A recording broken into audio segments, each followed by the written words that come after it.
वारी एकदा तरी चालावं म्हटलं जातं, कारण वारीमध्ये चालण्याचा आनंदच खूप वेगळा असतो.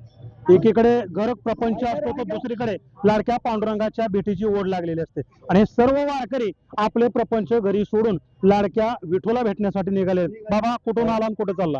आम्ही आनंदी देऊन आलो आणि पांडुरंगाला भेटायला आलो. आनंद वाटतोय. कसा आनंद साजरा करता वारीमध्ये?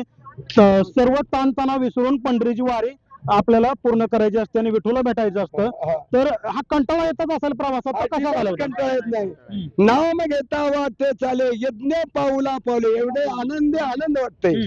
आता तुम्ही जाताना भजन वगैरे करत जाता की कसं जाता? गवळण वगैरे नामचिंतन भजन करीत जायचं, भगवंताचं नाम घेत जायचं. एखादी गवळण लगेच एनडीटीव्हीच्या प्रेक्षकांसाठी या वारकऱ्यांची एक गवळण आपण ऐकवण्याचा प्रयत्न करूया. चला तर.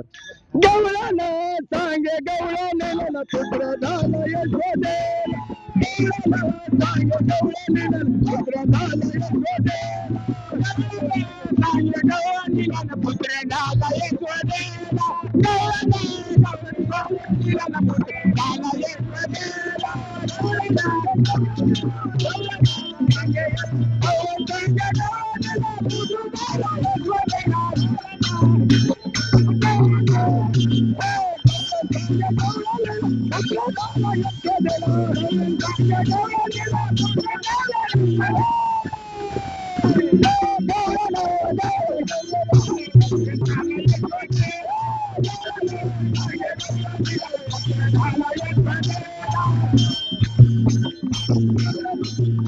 तुमच्या सर्वांचे खूप खूप धन्यवाद. तर वारीच्या वाटेवर प्रवास कसा सुखाचा होतो आणि ताणभूक हरपून विठ्ठलाला भेटण्यासाठी वारकरी कसे जातात, तेच या व्हिडिओतून आम्ही तुम्हाला दाखवण्याचा प्रयत्न केलाय.